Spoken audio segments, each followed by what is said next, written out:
everyone, my name's Anthony Cummins and welcome to this video. Right, I did want to write this all on the board for you, but it turns out that the light's reflecting on it and I can't, so I apologise. But what I want to talk to you today about is the truth about Japanese samurai combat. So what do I mean? So first, let me define truth. When we are talking about samurai combat, we are talking about fighting between samurai or samurai and other, people not of that class, with the intent to kill the other person or restrain them. However, normally it's to the death. You don't really draw a sword and cut someone in half and expect them to live, or cut down their face and they expect them to survive. That's not your intention. So when we say truth, what we mean is, does the combat that a samurai is using effectively kill the other person? No matter what situation, does it effectively kill, restrain, or incapacitate the opponent or opponents? That's the truth. That's the question. Does samurai combat actually work? If so, what did it look like? What's the truth? What is it? How does samurai combat work? What does it look like? So how do we know? How do we know what it looks like? We're in the 21st century. The samurai combat ended a long time ago, so how can we know? We don't have a time machine, so we can't go back in time. We can't fight to the death for fun. Yeah, that's not something we do nowadays, or you shouldn't want to do. So how can we understand this question? Experience. Now, sadly, we live in a world where most people, especially in my country in England, have fights, and you will have multiple fights throughout your life, and you know what does and what does not work in actual street fighting. When you get attacked by a group of lads, you know what will work and what will not work. You've seen enough fights, real fights. We've watched them in the pubs, we've watched them at school, we've watched them at college, we watch them in the street. We know what a real fight looks like. We have experienced it visually, and most of us, I presume, or most of the people I know, have experienced it physically, and you've had multiple fights in your life. So you, as a logical human being, can say, okay, if I put my hand on a fire, it burns. I have the experience. So if I do it quickly, I won't get burned. We know the skills that get us out of danger. And most of the people who've had fights will have a basic understanding of how to get themselves out of danger, or how to, stop the other person by beating them or bricking them or whatever you do, putting their head through a window. These things work. Throw them down a flight of stairs, things like that. These things work because we've tested them. Observation, again, back to you've probably seen many real fights, but of course we've also seen actual kumite fights between karateka, things like that. We've seen MMA fighting, we've watched real fights in another medium like through TV, through video, and while they're not to the death, some are quite brutal and they're quite aggressive. When it's not a competition, i.e. it's not bound by rules, it's more of a case of a no holds barred situation or a minimum amount of rules. You get to see a close to real combat, and again in the street you see this. Some people, my friend's a policeman, gets to see real murder victims. People have had their fingers slit off with knives, things like that. You observe these things, and of course as a policeman he's observed many sort of fights. Testing. Now what I mean by this is, at one point in the 80s and 90s, they had all these arts from Japan came over, but nobody liked to test them. However, judo is tested, it's absolutely tested, it's an Olympic sport. We can test what works and what does not work in judo.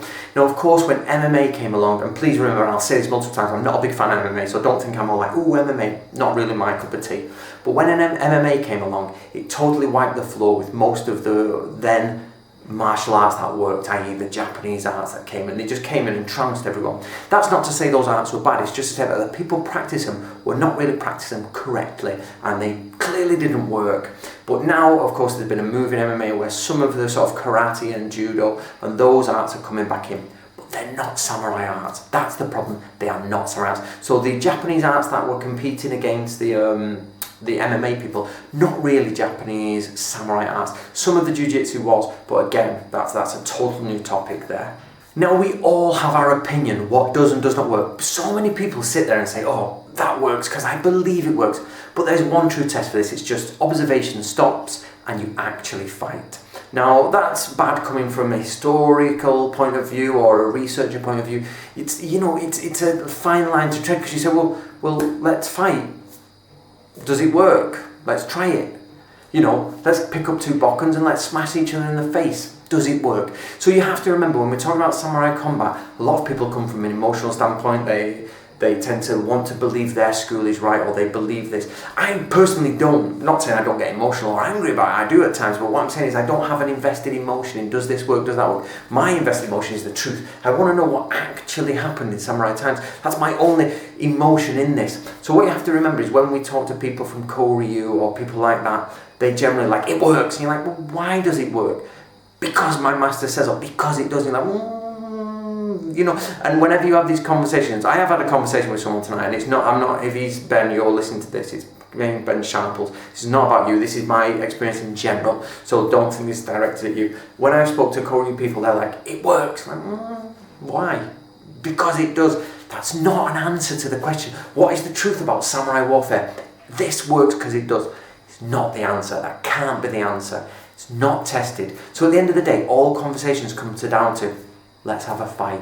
And that's really where we shouldn't be at, is it, as human beings? But that's the actual result. So let's get back to samurai warfare. Now, samurai warfare can be basically divided into three main things.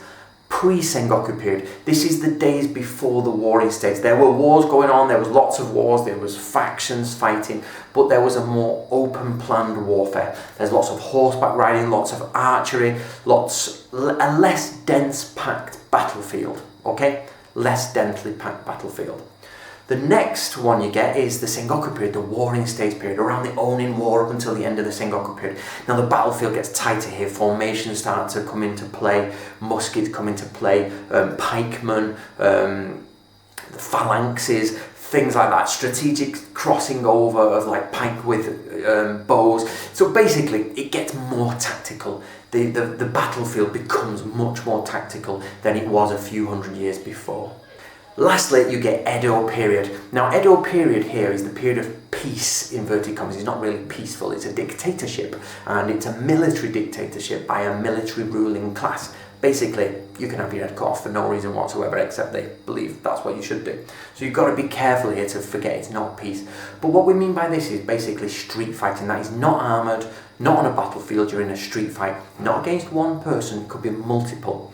Now this third section goes across all samurai periods. At all time in samurai life, basically you could be attacked on the road.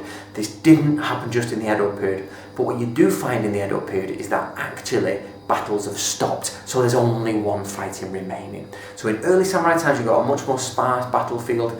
Middle samurai times you've got a much more densely packed and a different strategic setup to battlefields. And then throughout it all is this possibility of being attacked and killed on the road, in streets, in your house, with night raids. So basically this is unarmoured fighting, ad hoc, quickly, against someone else with a bladed weapon or a chain weapon or a weapon of some sort. Jiu-Jitsu did come into it only after swords and knives were spent. Please understand this. Jiu-Jitsu is only applicable when all else has failed and the knife is not in reach. Everyone in the Sengoku period, in the Edo period, had the right to carry a knife, a blade of some sort, even down to a tanto. People think, oh, tanto, that's the smallest blade. It's a 10-inch knife or an 8-inch knife that'll cut you. If you carried it on the streets, it would be an extremely offensive weapon. So this idea that, oh, they were only allowed to carry tanto, it's absolutely, you try having a jiu-jitsu fight with a tanto and somebody's stabbing you, and they're mates, okay? So let's remember that. Please don't think of it as a peace period, unarmed jiu-jitsu, stylized fighting. It wasn't. It was rough, brutal brawling on the streets, absolutely brutal, with knifings and sword killings, that type of thing. Heads were carried off from street fights. So when you think street fight, think people are cutting off heads as well, or leaving people in the grass dead. It's not a case of fisticuffs outside a local pub. Now, how can you get a better understanding of this? So you're a 21st century person. Now, your image of Japan is very polite, very nice. So what I'm going to do is give you a context to stand inside. And that context is Africa. So for you as a Western, probably English speaking, so I say Western meaning English speaking person, and you are thinking of Japan, you should actually put your background feeling of Africa in there. In Africa, there are places where tribes rule and war is still ongoing between tribal groups. And I don't mean 10 or 30 people, I mean hundreds if not thousands of people go to war with each other periodically. That's what the Sengoku period is like. But also the Edo period, the peace period, is like Africa in today because it's a dangerous place to go. Some places are not so dangerous, that's fine. And I've actually been to Africa. And I've been in a really remote Ghana in the Tongo Hills, yeah. So just to let you know, I'm not just making this up, I've been there. And it's a dangerous place, and there's people walking around with guns, you have to stay in guarded compounds, people get killed, people get hijacked. So imagine on the road, there's thousands of people travelling the roads in Africa. I've seen them all walking, all going, all on the buses. Some of them get killed by roadside thieves. So imagine now, with your Koryu training or your boxing or whatever, having to walk the streets of Africa on your own to another destination. You may walk in and out of war-torn areas. You may walk through streets where people will just kill you for the sake of killing you and stealing something, or just killing you because you don't have the correct scars. If you know, in Africa they have tribal marks for scarification to see which tribes they're from. So I want you to think, when you're thinking Japan, peace period, you're not thinking lovely. Of course, life went on. And in Africa, life goes on today. People are at markets and they're selling, and there's people enjoying a beautiful life. But at the end of the day, it's got that edge of really dangerous. You can die. So when you're thinking of that as a 21st century person, don't have this idealized, romanticized idea in your head about Japan. It was a dangerous place to be. Life went on, and sometimes it was peaceful, sometimes it was safe, but once you strayed out of those safe areas, you're in a place you don't really want to be, especially at night. Fighting is different in samurai periods between humans. This is absolutely ridiculous. I personally think, this is my opinion, it's absolutely ridiculous that samurai fought differently to other humans in other time periods. Tools change, the tools of the samurai change, but at the end of the day, in other time periods, or even now in modern times, people can come at you with knives, bats, it happens with swords, sticks, anything like that. A fight would look the same in the Sengoku period and in the Edo period as it probably would today. Now, understandably, today there are less fights with tools. By that I mean there are less sword fights, there are less knife fights. Of course, that's much less because we don't carry them anymore, it's illegal. So what happens is in Japan you get a higher percentage of sword fighting and a lower percentage of hand-to-hand combat, where knives have not been carried, or they don't have them, or they've dropped the knife, or it gets down to a jiu-jitsu brawling. But once basically you're down to that brawling fighting, you are absolutely looking. The human only moves in a certain amount of ways. If you idealise or think that the Japanese were fighting in this sort of style, and there's all this sort of going on, and this lock is going on in a pretty way, absolutely rubbish. I know full well, from the scrolls that we've translated, from the stuff we've got back in, that it was a case of people would literally hide in alleyways, come out and grip you, and 2 or 3 people would hold you down while the other one saws your head off. There's all these tricks. There would be people jump out of bushes and pull you in. There's people that hold you down. It's absolutely a brawling, fighting mash. There isn't this wonderful kata-like fight. It's ridiculous in my mind for people to think that fighting in Japan was different to fighting on the streets today. Tools change. Maybe you could say style would have an effect, but I'm not saying it doesn't. But as you see in most MMA fights or most sort of street fights, people who train in karate, people who train in this, their style seems to not show. They become mutually the same sort of style.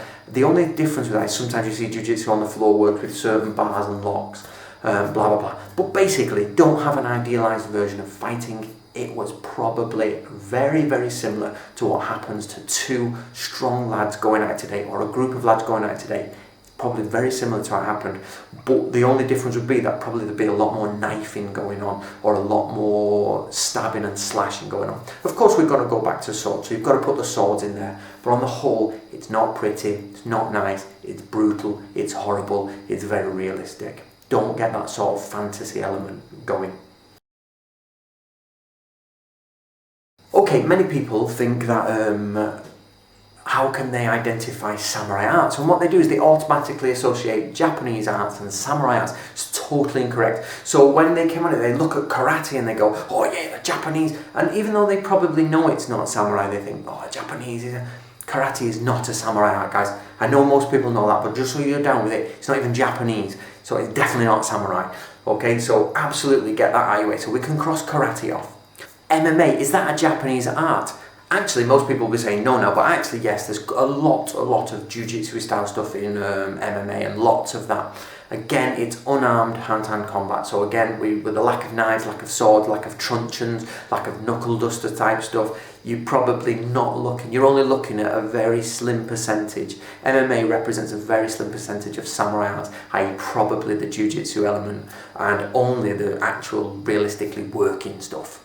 So the only thing we're left with is Koryu. That means like the people in Hakama, and they're doing Koryu stuff, and they got swords out, and they're doing very, very sort of like formalized kata.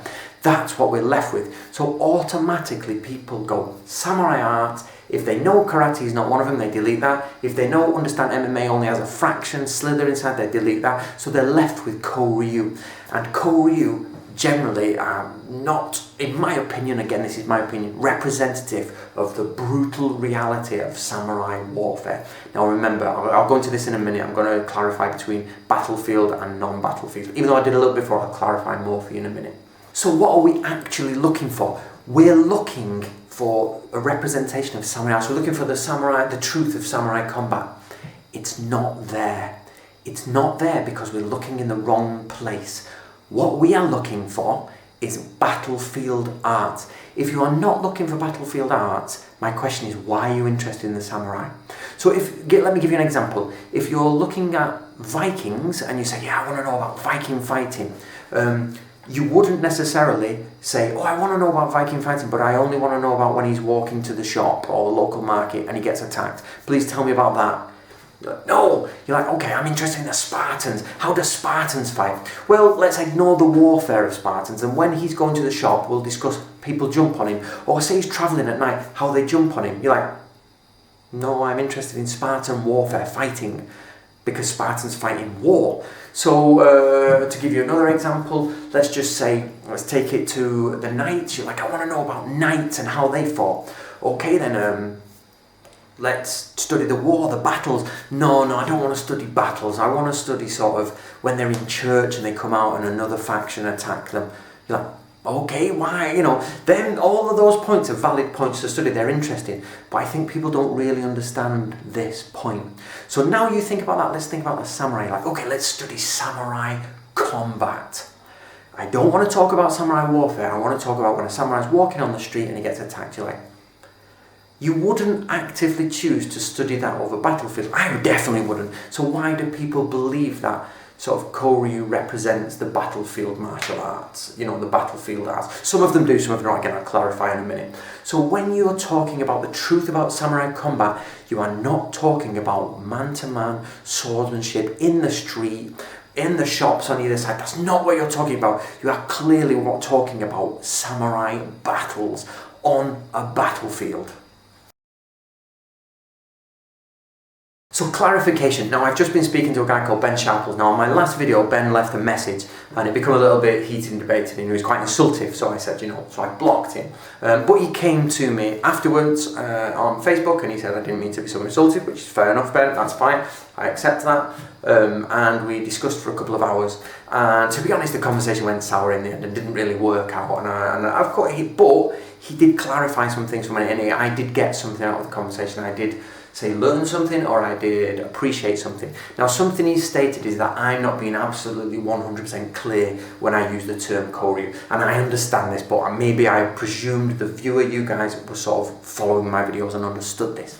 Now what I've not been clear on, and Ben is absolutely correct on, is I've just been using the term Koryu old school, to mean blanket term everything. So Ben states, and he's rightly states, so that some Koryu, doesn't matter when they were found, some Koryu actively do battlefield techniques, some Koryu do not do battlefield techniques. They actually do some indoor techniques, and do you remember I filmed one the other day with a tray, and some of them do, just as we discussed, street fighting techniques, and his point was that it doesn't matter when they were set up, you've got to concentrate on what they actually teach. He's absolutely correct in this point, absolutely, and I was wrong in that I didn't clarify that. And when I was filming things, I filmed Aikido, I filmed Kyudo. Now, I did say in the video these are modern things, and especially the Kyudo, I said this is modern, this is not how samurai would fight.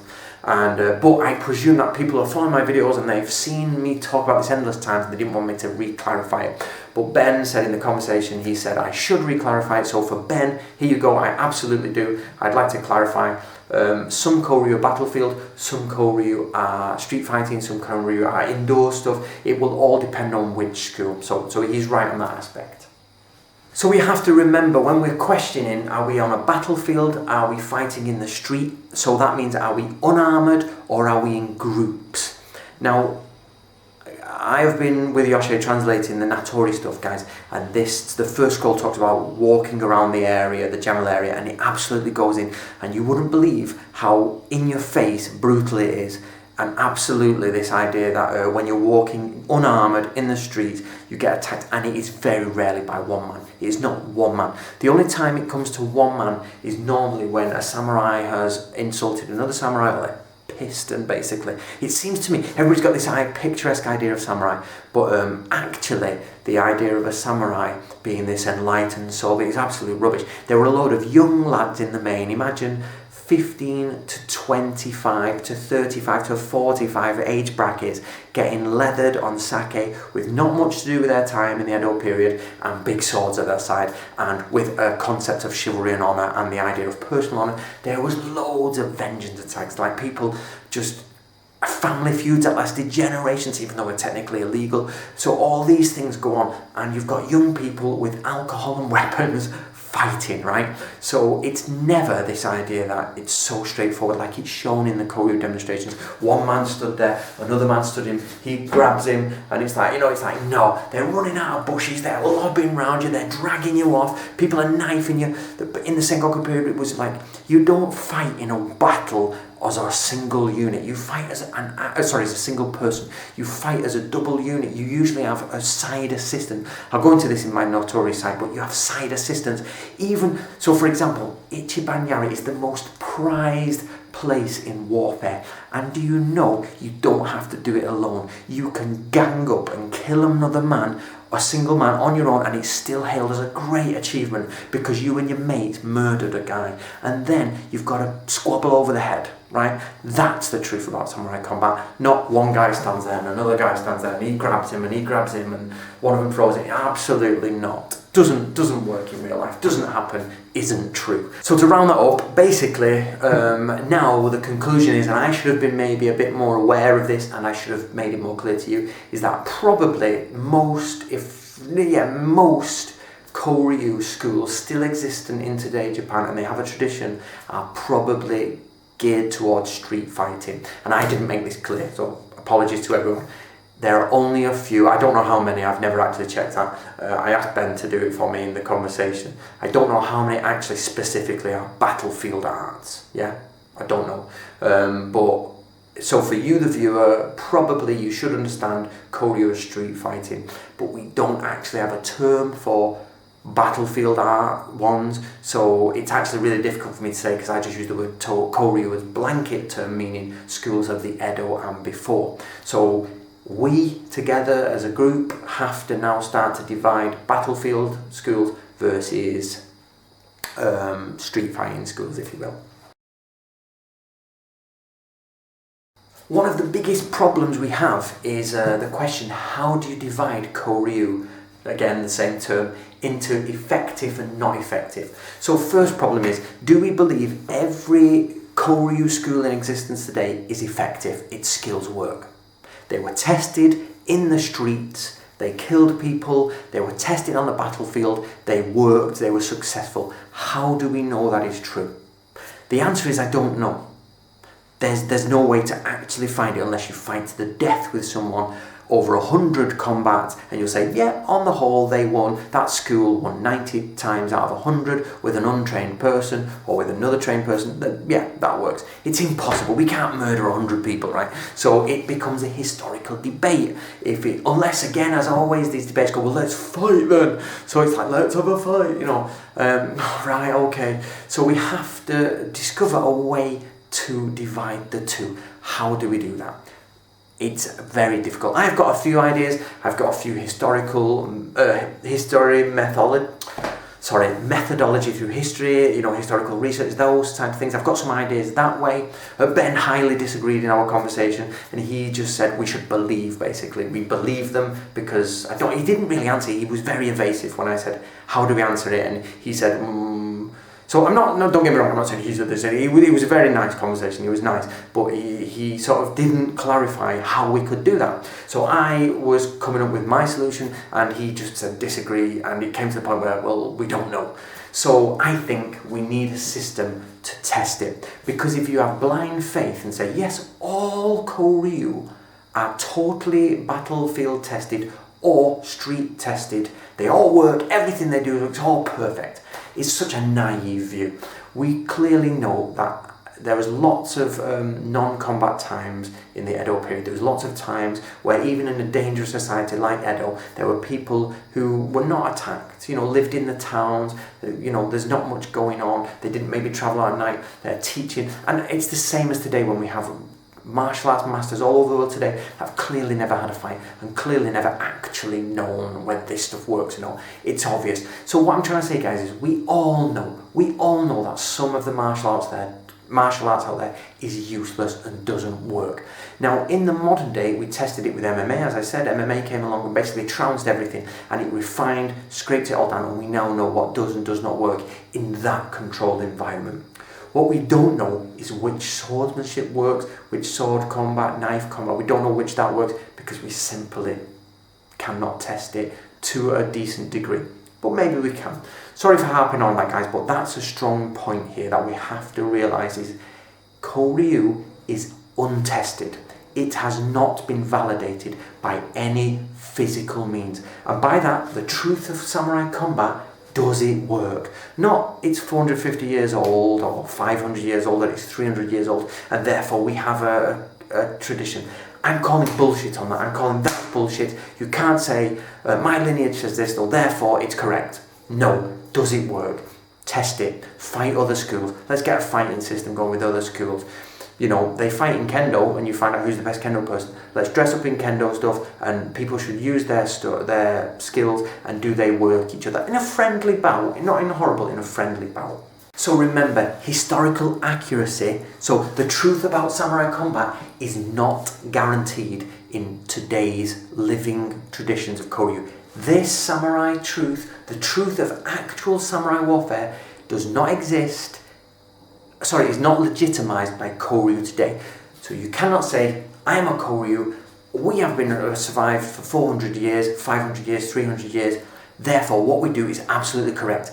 In that 500, 400, 300 years, things change. We know this. Nobody who's done any serious research thinks that it's stayed stationary. We all know it has changed. So the question then becomes, what was there in the beginning and what is not there and what was added later on? This is the question. How can you guarantee what is there now was the original thing? You can't. So some of it will be, of course, but how can you guarantee that's the original stuff? Something I wanted to talk about was the shows around the world. I can't remember the name of the show, but it was one specific one where there was an MMA fighter and a wrestler who went around the world testing people's martial arts and training with different people. It was an alright show, it was quite good, it was fun. But they actually showed up a lot of the Japanese styles and some of the other styles.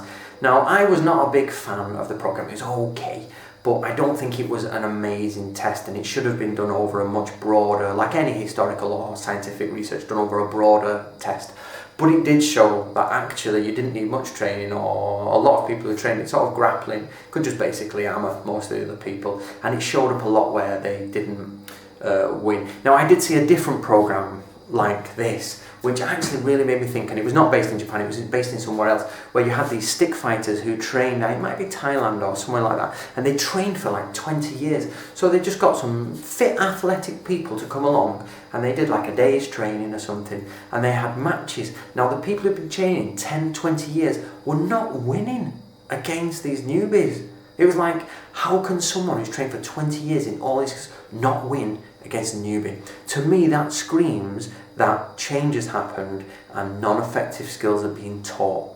I think if we lined up everyone in the Koryu world and we got some athletic fighting people and you got some athletic Koryu people, or just basic, oh no, I shouldn't say athletic, I should say master Koryu or trained or high grade Koryu. So I don't want to go down that route because probably athletic people in Koryu would do alright anyway. So let's get the people who are just, no matter what state their physical abilities are, as in like how good they are naturally, where did the training take them to? If they've got such a grade, they should then be at that position and they should fight off any newbie. The point of a martial art, guys, the point of a martial art is any human can kill another human. Don't forget that. You can go along and murder someone. The point of a martial art is to take someone who's not naturally as hard as the other person, train them up to a level where they have techniques and skills to defeat people who are naturally harder than them. Don't forget that. People who you use martial arts, if you are naturally well hard, you don't tend to use martial arts, you just batter people. Do you know what I mean? So people use these skills. So remember, if we really wanted to test this, we'd have to get everyone in Koryu on one side, untrained, but not geeky type people, athletic people, to fight the trained people, because that's the point of martial arts. Those arts will defeat the untrained people. I don't think the Koryu would do very well if that happened, on the whole. So creating a baseline, I'd like to create a baseline, and I think to create a baseline, you have to insert the bullshit factor. Now, the bullshit factor is people who do martial arts and then basically add things, put a little bit extra in theoretical. This also happens in warfare, battlefield stuff. They just after battles they put in their own theory, and this happens in ancient China a lot, where you get battle-tested manuals and people who theorized, who never went to war. So of course maybe they didn't have the chance, that they shouldn't be negative against them. Some people are good at it, but what you do have is an absolute anvil what you can put the bullshit on and hammer it, and that is actual warfare. Now in Japan, warfare was probably really at its height between 1450 and 1600. So if you take any school that says they are from that date, or at least something that was established up to the date 1650. Now I say 1650, I really mean around 1620, but 1620 is where anyone who was 20 years old or 25 years old in the last wars, battles of Japan, is about 40, 45 in 1620. So they're solid, strong men who are tested in battle, or probably have been. It's probability. Remember, we're talking historical or scientific methods. We're down to probability now. So they've probably been in real battle. So, but after 1650, they're about 70 years old, and in the medieval world, 60 to 75 is your sort of average age of death, because you take child mortality out of it, and you get about 60, 70 age range. Now, of course, we've gone up because of modern science. We've got like a 70, 80 age range. So we're about 10 years plus on these guys. So what you have is this anvil, these people. So if something was in 1620, you know that the people around them knew about it. They'd been to war, or some of them had. They'd killed people. They tested things in real life. So if you get something that goes before the year 1600, you've got an absolutely great basis there to test it on. I'll give you an example. Let's talk about World War II. So say you're a World War II, say you love submarines, yeah, and you're talking about submarines, and you're talking about them in 1980 in a pub. Now, all the old men around you, and normally in the 1980s, I remember as a kid, everybody had their medals on, and all the old men in the pub had their medals on. Now, if you talk about submarines and you were never on one, ever, you never went to war, or you never went on a submarine, you're talking about it, the person who'd actually been on the submarine sat there would say, yeah, he knows what he's talking about, he's researched as well, yeah, that's right. Or he would say, that is utter bullshit. Now, I've actually, if you don't know me, I've spent a lot of time doing naval things, like not natural navy, like tall ship sailing. I've been with naval bases and things like that, and I've come across this, people who've tried to bullshit their way when Navy personnel have been there, and they're like, and you can see them straight away, like, and I actually saw, the reason I use submarine is, one, I have a history sort of like with my grandfather and submarines, but the other one is that I was on a ship sailing on the Royalist, actually, TS Royalist. Go Google it. And one of the engineers on there claimed he was a submariner, but the cook was actually a submariner. And the guy was talking, and later on the cook is like, that guy has never ever been on a submarine. And the guy, I checked with the cook, we saw his pictures, his records. I went to his house when we were in shore, and alongside, and he's there, he's a submariner, and he was like, that guy's talking bullshit. So the point being is, if you've got something in 1600s, pre-1600s or 1620, you can have at least the probability that they are not going to teach crap, because there's too many people who know what's going on. There's too many people who actually experienced it. So if you get a school that started in the 1500s, you have a good idea that it's got a solid background, it's got a backbone to it, because there's no way they could have come out and said stuff if it was crap. But what this does mean is then you have to check what has been made up in the process. And again, we're back to our same problem. How do you check it? Is it effective? Bullshit shows up when you actually fight, is the point. So remember that. Obsession over language and knowledge. Now, people know I come to Japan, I've been here for 5 years and I don't speak the language. I actively choose not to learn the language.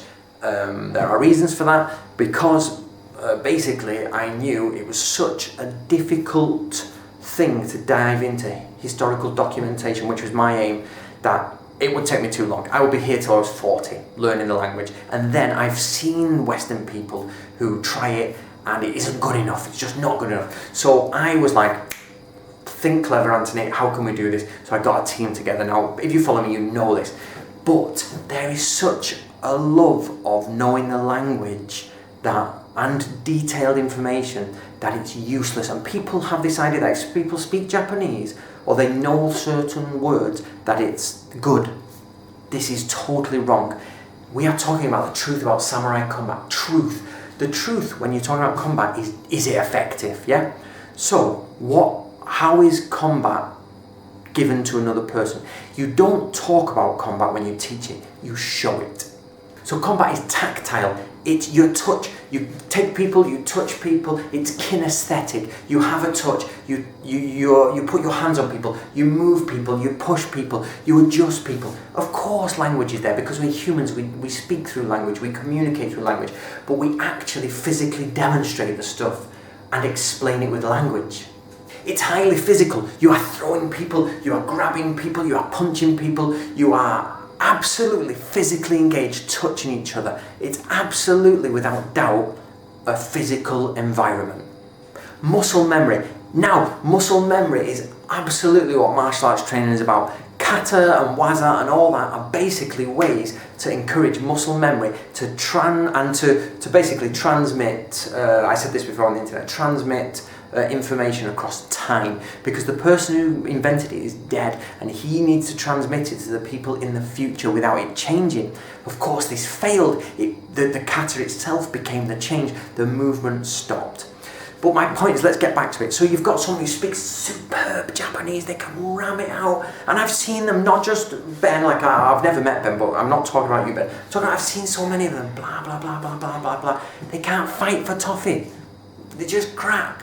But they can talk the talk and do this. But the problem is that fighting is not about talking.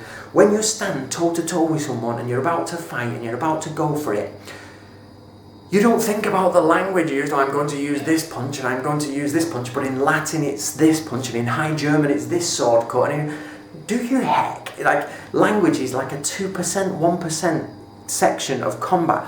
You explain things, the finer details through language, but most of it goes through muscle memory and kinesthetic awareness, touch, tactile senses, this type of thing. This is about fighting. People who theorize about fighting probably never have many fights in reality. So, language, does it help? The only time it helps is when you're trying to do this, which is get the truth of samurai combat, and you're trying to go back into history. That's when we need language. And I am not good enough, so I decided to actively, I've got too many things to do, I've got too much work to do, it's very important, my work, and so I put the team together. Yoshie absolutely checks the manuals. We've got the social people, not a problem. I don't trust modern people. I trust samurai from ancient times. So if there's a document there that says it, I trust them more than I trust a Japanese businessman. Do you get that? So just let that sink in.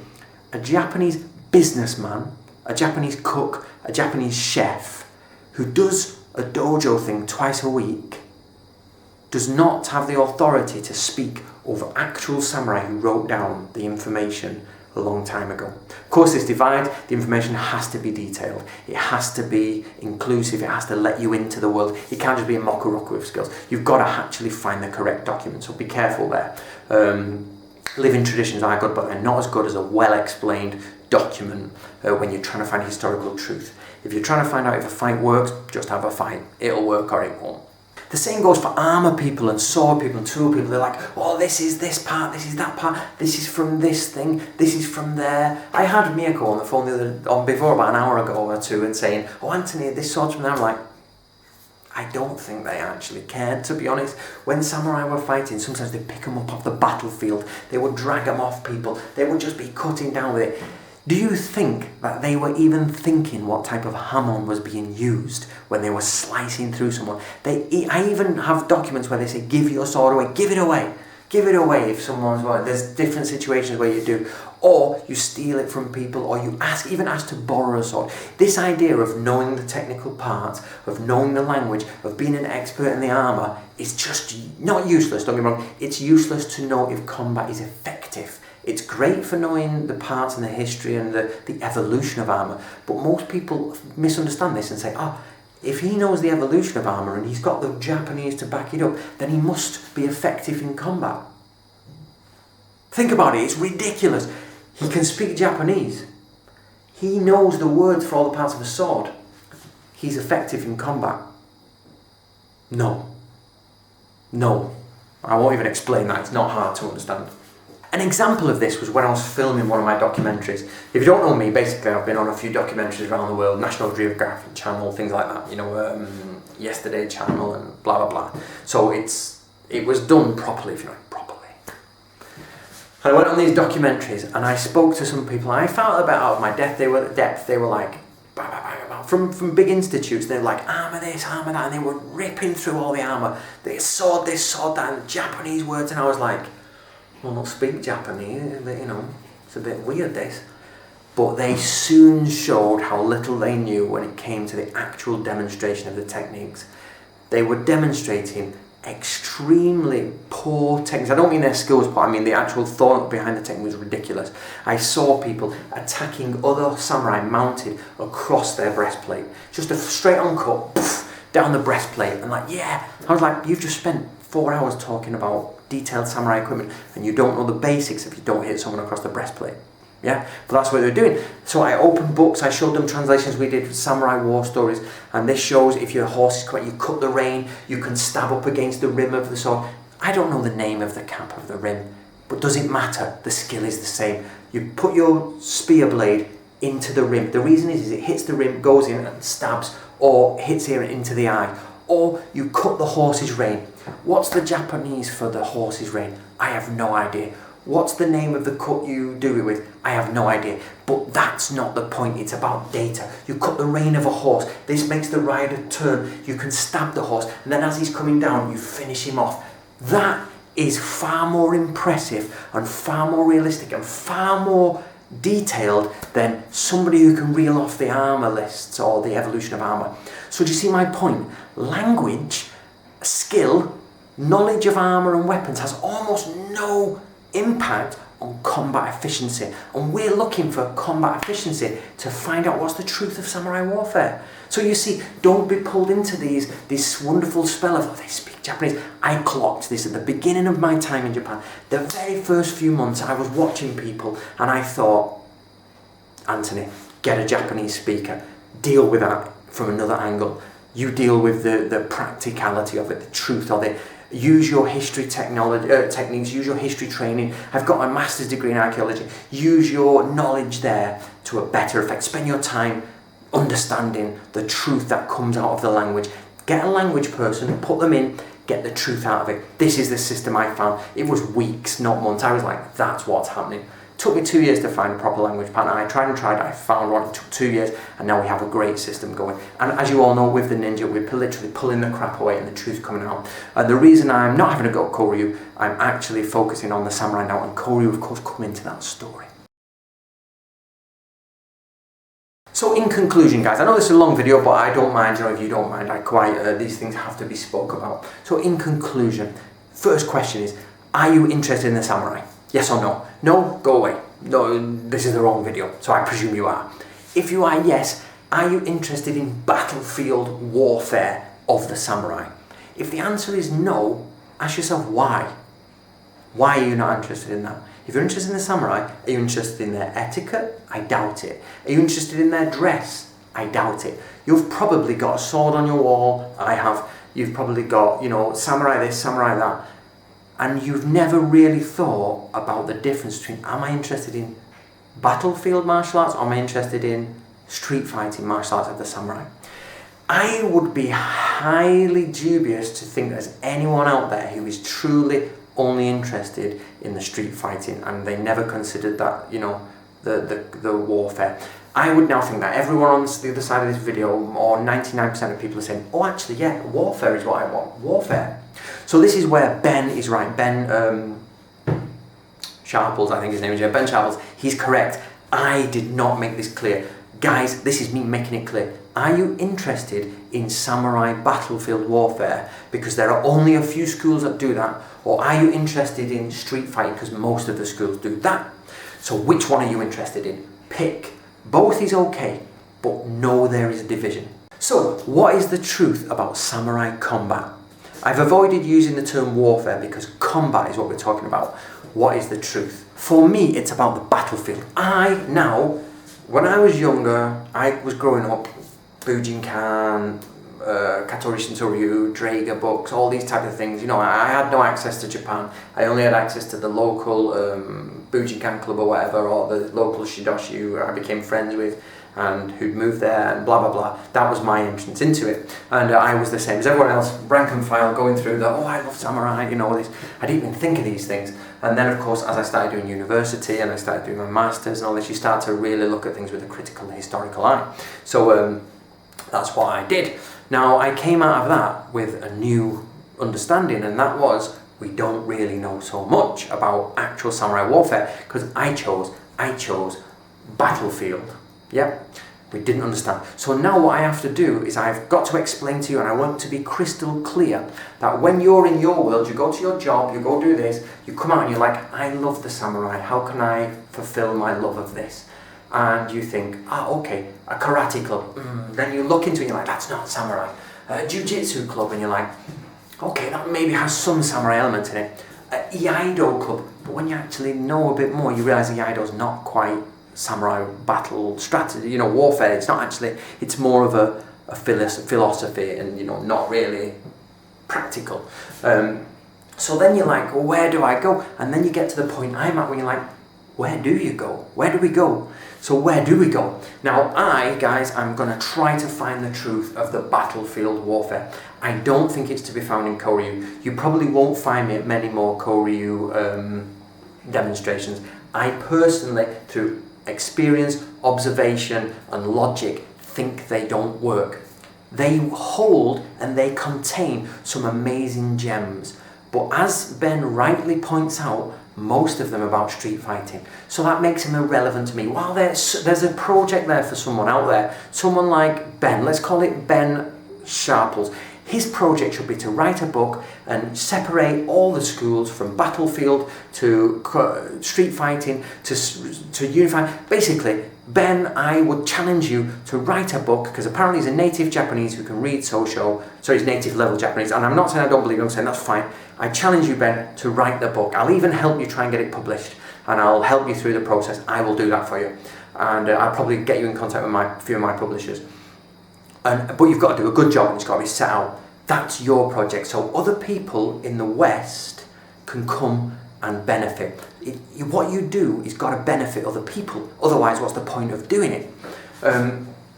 Then I am going to concentrate on the samurai and the Sengoku period warfare. I now have a clear, proper understanding that actually when you're looking for battlefield samurai, there's hardly anything left except in written documentation or books that are researched. There's almost nothing left. In reality, there's a few schools with a few little bits, but most of it is about Edo period street fighting, like he said. So guys, finally, do you like the samurai? Yes or no? Do you like samurai warfare or do you like street fighting? Which one is your favourite? Of course, we all like both. We all know that. You can't answer both. Which one are you going for? How do you find out about that? And how do you know if the information you've got is actually what was originally taught and is effective on a battlefield? Remember, 2 samurai are trained, highly trained. One of them has to die. That doesn't mean the other one wasn't effective. That means in that situation he died. When you go back through the records, and in my new book, it's called, I'll plug it here, it's called Samurai and Ninja. That opening quote I use, I'll put here because it's absolutely true. This is from a samurai who was in the wars, and he says, swords and ships are pretty much useless. You're gonna die in battle. No matter how good you are, it doesn't help you. In battle, it's a totally separate thing.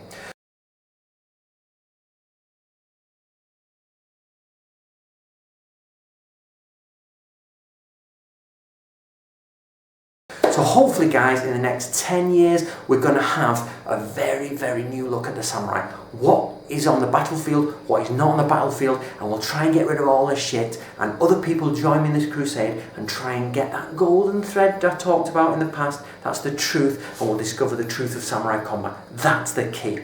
So Ben Sharples, I hope you're happy with this video. I hope it explains my stance more. I know it's a long video guys, but it's taken a long time to get it all out. Thank you very much. My name's Anthony Cummins. Just subscribe here if you've lasted till the end. I hope that it has made people look at my other videos and realise I'm not calling people. I'm just saying it's not the truth I'm looking for. So I hope that's now appeased everyone's opinions, and I hope you enjoyed this. Pass it round, and I'll see you in the next video.